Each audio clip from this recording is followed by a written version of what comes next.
Hello everyone, आप सबों को बहुत नमस्कार।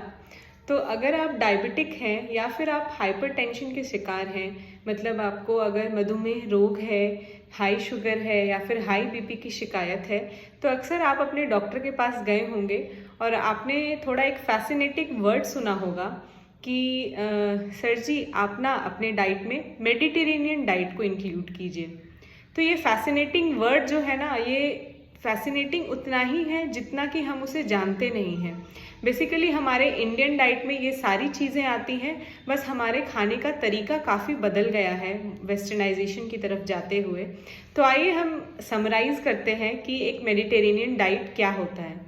तो बेसिकली मेडिटेरेनियन डाइट का नाम ही सब कुछ बताता है कि जब मेडिटेरेनियन सी जो है उसके अराउंड जितनी भी कंट्रीज़ रहीं, इटली हो गया, मोरक्को हो गया और भी ऐसी बहुत सारी कंट्रीज़ रहीं, तो उनमें जो ट्रेडिशनल कुजीन चला करती थी और अभी भी रैदर चला करती हैं, ये सारी चीज़ें इतनी बेनिफिशियल है हमारे डेली रूटीन में अगर हम इसे इंक्लूड करें कि कहीं ना कहीं हमें आगे जा कर के ये प्रिवेंट कराती हैं इस तरह की बीमारियां होने से, जैसे कि हाइपरटेंशन, जैसे कि डायबिटीज़। तो मेडिटेरेनियन डाइट में बेसिकली आता क्या है? मेडिटेरेनियन डाइट में हम बेसिकली फोकस करते हैं प्लांट बेस्ड फूड्स पे। जैसे कि हम अगर ग्रेन्स की बात करें तो we prefer whole grains. Whole grains मतलब मोटा अनाज। जैसे अगर आप आटा को पिस कर नहीं खाएं, आप आटा में कुछ मिलाकर खाएं। जैसे आप अगर आटों को थोड़ा मोटा पिसवाएं, आटे में अगर जो गेहूं के छिलके होते हैं उसको हस्क जिसे हम बोलते हैं उसे हटाया ना जाए तो हमारा आटा जो है वो ज़्यादा बेनिफिशियल होगा, क्योंकि उसके अंदर रफेस ज़्यादा है। सेम टाइम पे मोटा अनाज से हम रेफ़र करते हैं वैरायटी ऑफ मिलेट्स। हमारे कंट्री इंडिया में खुद ही इतने कम से कम 20 तरह के मिलेट्स होते हैं, जिसमें आता है हमारा रागी आता है, फॉक्सटेल मिलेट आता है, बार्नयार्ड मिलेट आता है, लिटिल मिलेट आता है, और भी वैरायटी ऑफ मिलेट्स हैं अभी जिनके मैं नाम याद कर पा रही हूँ, आपको बता रही हूँ। उसके अलावा हमारे पास मेडिटेरेनियन डाइट में जिसे हम इंक्लूड करते हैं डैट इज़ लेग्यूम्स। लेग्यूम्स बोले तो अंकुरित अनाज। अगर चने को भिगोकर, मूंग को भिगोकर अगर हम रखते हैं और उसे कपड़े में बांध कर रखें तो आप देखें थोड़े दिन में उनसे रूट्स आ जाएंगे, एक ही दिन के अंदर, है ना। अगर आपने रात में भिगोया तो अगले दिन के शाम तक डेफिनेटली उसमें रूट्स आ जाएंगे। तो होता क्या है बेसिकली, अगर हम ऐसे साबुत चना को खाएं, फुले हुए चने को, और अगर उस चने में रूट आ गया है, अगर हम उसे खाएं तो उस रूट में बेसिकली होता क्या है, हमें विटामिन भी मिलता है। राइबोफ्लेविन नाम का एक विटामिन है जो हमें उस लेग्यूम से मिलता है। क्यों? क्योंकि उसमें बैक्टीरिया आकर के अपना खाना बनाते हैं और कहीं ना कहीं उसके साइड रोल में हमारा विटामिन बन जाता है उन बैक्टीरिया के द्वारा। इसीलिए आपको कहा जाता है कि आप हमेशा अंकुरित अनाज को ज़्यादा प्रेफर करें रादर दैन की सिंपल उबले हुए चने। दूसरी चीज़ जो हमारी आती है वो है ग्रीन लीफी वेजिटेबल्स, हरी पत्तेदार सब्जियां और ताज़े फल। हमें हमेशा बोला गया है कि एक रेनबो डाइट को अपनाया जाए जिसमें सारे के सारे सतरंगी फल और सब्जियां हों, तो डेफिनेटली आपको पूर्णतः हर तरह का न्यूट्रिशन मिल जाता है।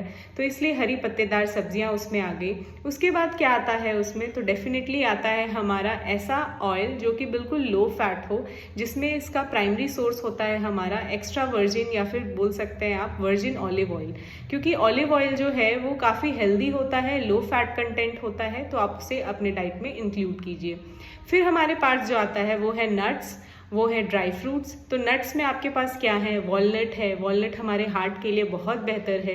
जैसे जैसे एज बढ़ता जाता है हमारे हार्ट के अंदर कई बार सिकुड़न आना शुरू हो जाती है, लेकिन अगर आप वॉलनट खाते हैं, जिसे हम अखरोट कहते हैं, तो डेफिनेटली आपका हार्ट के लिए ना वो रामबाण की तरह काम करता है। आपका हार्ट उससे बहुत मजबूत रहता है, बिल्कुल इस मुट्ठी की तरह। जी हाँ। और फिर क्या आता है उसमें, सीड्स। सीड्स में आप क्या ले सकते हैं, सनफ्लावर सीड्स ले सकते हैं आप, सोयाबीन सीड्स ले सकते हैं आप, और भी वैरायटी ऑफ सीड्स है, चिया सीड्स ले सकते हैं आप, कैमोमिल की टी ले सकते हैं अगर चाय की हम बात करें, ब्लूबेरी की टी आती है एक, बहुत सारी चीज़ें। फिर बेरीज, डेफिनेटली बेरीज जो है वो बहुत बेहतर एंटीऑक्सीडेंट्स की जैसा काम कर सकती है हमारे बॉडी में, तो इसलिए बेरीज लेना चाहिए जो भी आपके पास अवेलेबल हो। Blueberries, blackberries, every kind of berry definitely contains some amount of antioxidant. तो यही सारी चीज़ें हैं जो हमारे मेडिटेरेनियन डाइट में आती है। अगर हम डेयरी प्रोडक्ट्स की बात करें तो a very low amount of dairy products which is very low in fat, like आप ग्रीक ग्रीक योगर्ट ले सकते हैं। ग्रीक योगर्ट के साथ ही आप लो फैट मिल्क भी ले सकते हैं। And at the same time अगर हम इसमें नॉन वेजिटेरियन डाइट को इंक्लूड करें तो इसमें हम पोल्ट्री की कुछ चीज़ें जैसे कि चिकन हो गया, एग हो गया in a very limited amount, seafoods हो गया, फिश हो गया, again fish is very healthy, तो आप इसे ज़रूर अपने डाइट में इंक्लूड करें। यही सारी चीज़ें हैं जो कहीं ना कहीं मिला जुला करके हमें फैसिनेटिंग तरीके से बताई दी जा सकती है कई बार न्यूट्रिशनिस्ट के अकॉर्डिंग। तो यही है भैया आपकी मेडिटेरेनियन डाइट, जिसे आप खा करके शुगर फ्री हो सकते हैं डेफिनेटली।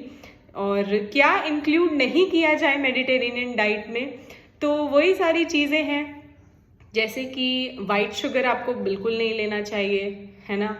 कभी कभार आपने लिया है, that is not wrong, but generally you should avoid white sugar.